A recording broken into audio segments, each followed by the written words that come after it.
Which paradox just mind fucks a person? The ship of Theseus always kind of fucked me. So, there's this Greek dude called Theseus, and he's on a very long boat trip home. His ship needs repair, they stop, replace a few rotten boards, and continue. Due to the particularly strenuous nature of this very long trip, several more of these stops for repairs are made, until, by the very end, not a single board from the original vessel remains. Is this still the same vessel? If not, when did it cease to be? One of my favorites is Zeno's paradox. In order to leave my apartment, just for example, I have to walk halfway to my front door. Then I have to walk half the remaining distance. Then half that distance, ad infinitum. In theory, I should never be able to reach the door. Now I love this paradox, because we've actually solved it. It was a lively, well-discussed debate for millennia. At least a few early thinkers were convinced that motion was an illusion because of it. It was so persuasive an argument that people doubted their senses. Then Leibniz, and/or Newton, developed calculus, and we realized that infinite sums can have finite solutions. Paradox resolved. It makes me wonder what calculus we are missing to resolve some of these others. The Boltzmann brain. The idea goes something like this. In any system, there is a tendency for entropy to increase, which is another way of saying that everything tends to spread out. In a room full of gas, the gas fills the room, it does not pack itself in a corner. However, because the weirdness of quantum fluctuations, it is possible for particles to just spontaneously arrange themselves into more complex configurations. It might take trillions and trillions of years, but if you watched that room full of gas long enough, sooner or later you would see all of the gas pack itself into one corner before spreading out again. Or, you might see the gas arrange itself into a fully functioning human brain, complete with false memories, senses, and a brief spark of consciousness. Of course, entropy would quickly take over again, the brain would dissolve back into gas almost immediately. This is also hideously unlikely. But over an infinite time the laws of physics tell us this is not just likely, it is inevitable. So which are you? Human? Or Boltzmann brain enjoying the briefest moment of your fictional life before you dissolve back into space dust? Jim is my enemy. But it turns out that Jim is also his own worst enemy. And the enemy of my enemy is my friend. So, Jim is actually my friend. But, because he is his own worst enemy, the enemy of my friend is my enemy. So, actually Jim is my enemy. But, Pinocchio says my nose will grow after I finish the sentence. Does it? Fry becoming his own grandpa. The bootleg paradox, the main example is Beethoven, so I'll use him. If you were to go back in time, you would see Beethoven, but when you get there, you cannot find Beethoven anywhere, but you have all of his music sheets, so you create all of Beethoven's music, so technically, you are Beethoven. Now the real question is, where did the music come from, and how did the name Beethoven come to be? Psychology. Psychology is defined as the study of the human brain. That would mean that the human brain is teaching, studying, and learning from itself all at the same time. In a sense, the brain is the teacher, the textbook, and the student at the same time. If you ask Rick Astley for his copy of Disney Pixar's Up, do you think he'd give it to you? Because think about it. He's never gonna give you up. But at the same time, if he doesn't give you up, then he's let you down. But he's never gonna let you down. So which is it? Newcomb's paradox. There are two boxes, A and B. A contains either $1,000 or $0 and B contains $100. Box A is opaque, so you can't see inside. Box B is clear, so you can see for sure that there is $100 in it. Your options is to choose both boxes, or to choose only box A. There is an entity called the predictor, which determines whether or not the $1,000 will be in box A. How he chooses this is by predicting whether or not you will choose both boxes, or just box B. If the predictor predicts that you will 2 box, he will leave box A empty. If he predicts that you will 1 box, he will put the $1,000 in box A. He is accurate an overwhelming amount of the time, but not 100%. At the time of your decision, the money is already in box A, and nothing at that point will change it. It is a paradox of decision theory that rests on 2 principles of rational choice. If the money is already in box A or out of box A, then you should 2 box here. Your options are getting either $100, if box A is empty, or $1,100, if box A is full. If you 1 box and pick only box A, then your options are $1,000, if full, or $0, if empty. However, statistically, if you 1 box, your chances of getting more money increase. In terms of expected value, 1 boxing is superior because you have a statistically higher chance of getting more money. In terms of strategic dominance, 2 boxing is always superior to 1 boxing because no matter what is in box A, 2 boxing results in more money. Both of these are fundamental principles of rational choice.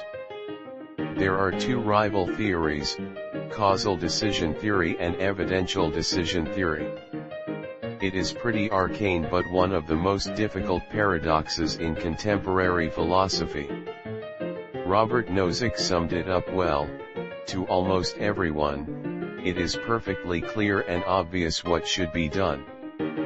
The difficulty is that these people seem to divide almost evenly on the problem, with large numbers thinking that the opposing half is just being silly. Can a man drown in the fountain of eternal life? Paradox Interactive. Every time they release a new DLC, everyone loses their damn minds. My fave ones are anything related to time traveling and changing the future so that the traveling back in time wouldn't be necessary and therefore nobody traveled back in time and changed the future. To say it quite simple, takes experience to get most decent jobs, but how do you get a good job without experience? How anything began. Whether you believe in creationism or the Big Bang etc. Where did the beginning come from? God had to have started at some point. Those atoms that exploded into the universe had to come from somewhere. Where the fuck did anything come from? Cole's Law. Very simple, some love it, but I can't stand it. Very common, too. The Banach-Tarski paradox is one hell of a mindfuck. It's basically taking something, and rearranging it to form another exact copy of itself while still having the complete original. Like taking a sphere, which has infinite points on it, and drawing line from every point on its surface to the center, or the core of the sphere. Then you separate the lines from the sphere, but because there is infinite points you now have an exact copy of the original sphere. It's kind of hard to explain here, so just watch the Vsauce video on it for a more in-depth explanation. Gabriel's trumpet. Imagine a horn shaped like this, but is infinitely long. Let's say the diameter at the start is 1 foot, and every foot of length, the diameter is cut in half. Now let's figure out how much paint it takes to paint the inside of the horn. Well, that's infinite. It has an infinite length, so it has an infinite surface area. But wait, there is upper bound for the volume of this horn. You can intuitively put a box around the first 2 feet and realize that as the horn gets thinner and thinner, it can fit in the space left in the first 2 feet. So then if you were to just have a bucket of paint the size of that box, you could just dump all the paint in there and it would fill up the trumpet, right? But yet, it has an infinite surface, so maybe not. The universe either has to be infinite or we're in a box.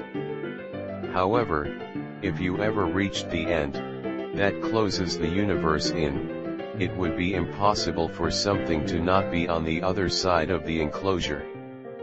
At least to us, since nothingness doesn't really exist in human perception. If you go back in time and kill your grandfather before your parents were conceived, then you could never have been born. If you were never born, then you never went back in time and killed your grandfather. That means you were born. However, it also means you did kill your grandfather, which means you weren't born.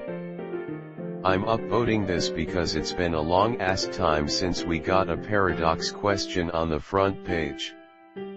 My absolute favorite is the free will paradox. If God exists as is stated in the Bible, then he is omnipotent, all-powerful, has the ability to do literally anything one could conceive of, omnipresent, is everywhere at once at all times within all of time, omniscient, knows literally everything, the complete summation of all knowledge that has existed, currently exists, or will exist.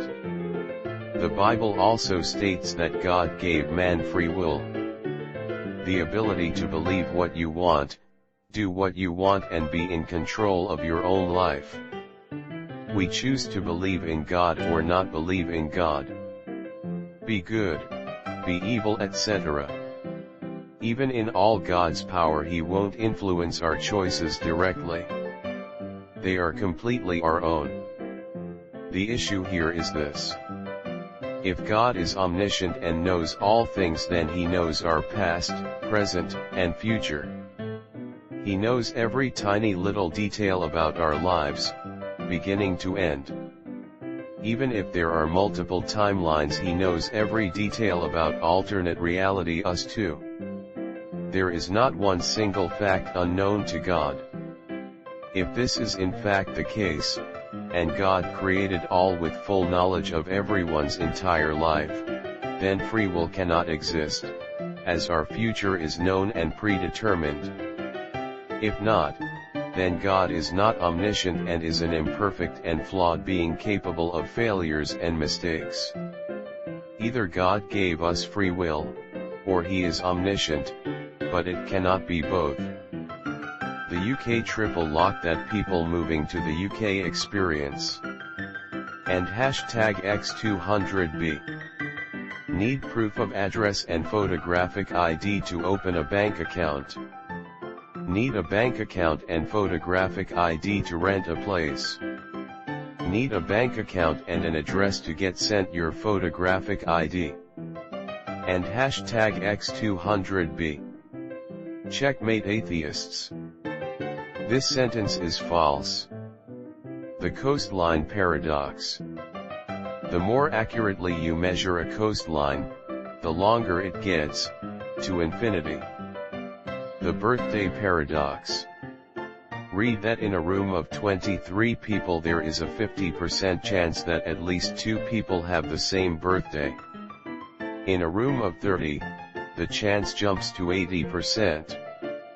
At 40, that jumps to almost 90%.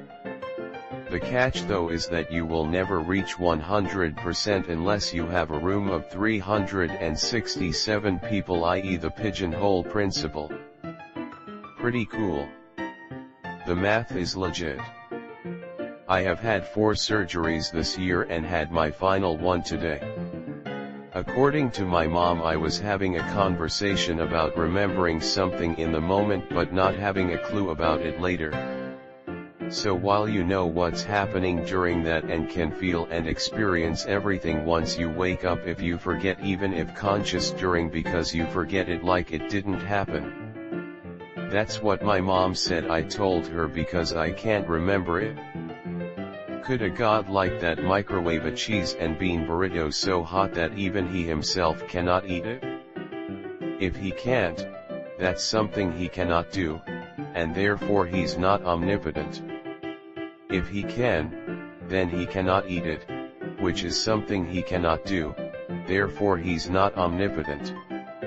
In other words, true omnipotence is impossible due to the existence of microwavable cheese and bean burritos. A paradox?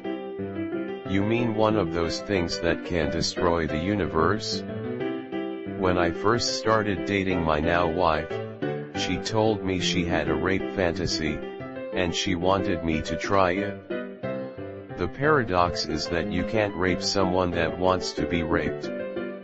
I really had a hard time getting her to see my semantical stance on that one. Not sure if this is a mindfuck so much as just fucked up in general. When people say that unskilled jobs don't deserve a living wage pay, because the people who have those jobs didn't take the initiative to learn a trade or educate themselves and get a higher earning job.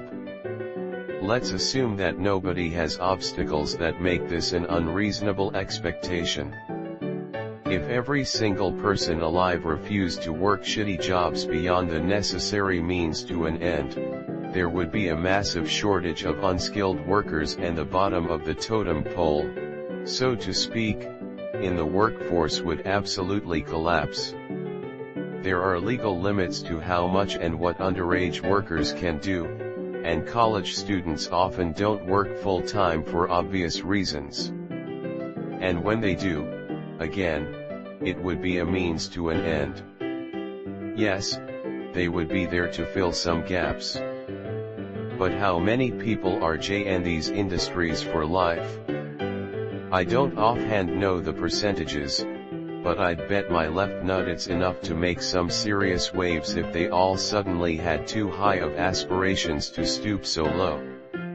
Then how are you gonna get your latte and McGriddle on your way to the office in the morning when McDonald's is going out of business due to severe understaffing? Anyway, that's a paradox that nobody ever really wants to acknowledge, and I think it fucks with people's minds so much they don't want to believe it. Of course we have free will, we have no choice. I've had my mind fucked by the seemingly endless amount of paradoxes in religion. The main one that stands out is this. God is all-loving and all-powerful. God knew you before you were born. God can see the future.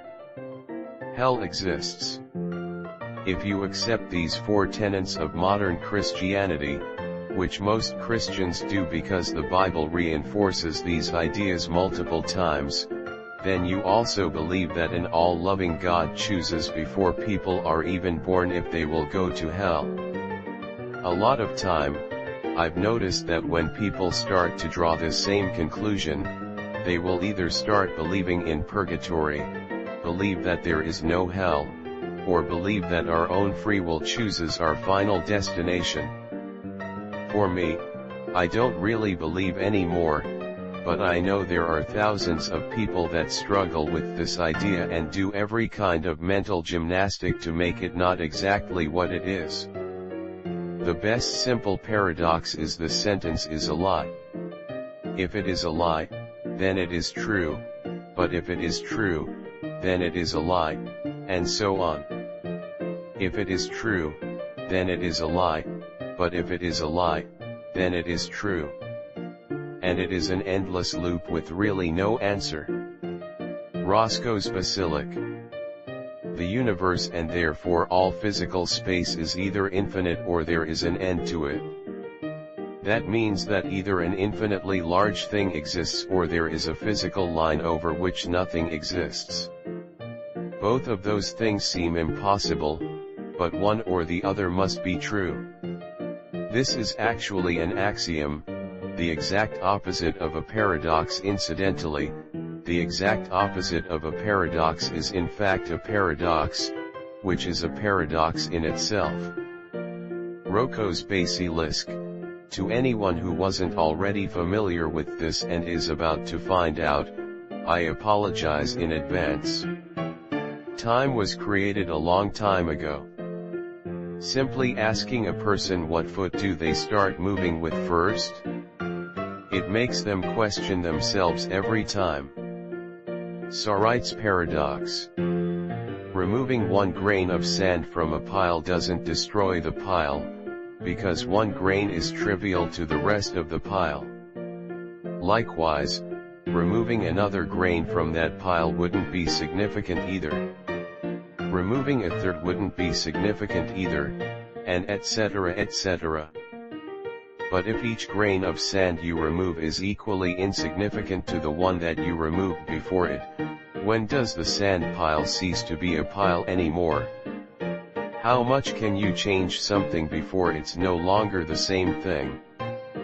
If a defeated country in war is outright annexed, de facto, not by treaty, the war never ends, since one of the belligerents, no longer existing, cannot sign the treaty. You travel to the future and bring some tech home back to the present. Who invented all that tech you brought? What if your eyes sees the color red, but mine see purple, but we get taught the color is blue and never think more about it? Victoria too mostly. The game is really different from anything else I played. I am having the hardest time getting into it. Europa Universalis 4 is only slightly better. When you bring a song back in time, for example, I Wanna Dance with Somebody by Whitney Houston and show it to Whitney Houston before she made the song and they like it, would the song still exist? Entropy is the measure of all the possible states a system can find itself in. If you burn a log, you release stored energy and get smoke, which is chaotic. One of the most ordered structures is crystalline carbon, aka diamonds, and graphite. You can burn them to get Co-2 and energy.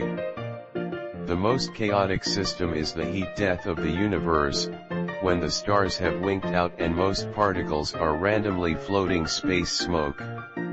At both ends, you have a mostly homogeneous state. You only get complexity like life and iPhones in the middle. Crusaders Kings 2 is a pretty complicated paradox game if you ask me. The Flashpoint paradox. I'm not sure if it's considered a paradox, but I've gotten into some heated arguments over the Monty Hall problem. Say there's a game show where there's 3 doors, and behind one of the doors is a prize.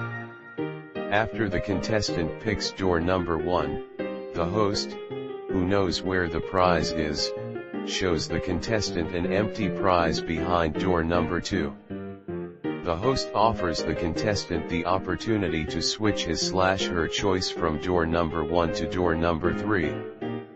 Mathematically, the contestant has a 2/3 chance of winning if they switch, and only 1/3 chance of winning if they stick with their original choice. Not quite a paradox, but there are as many even numbers as there are even and odd numbers.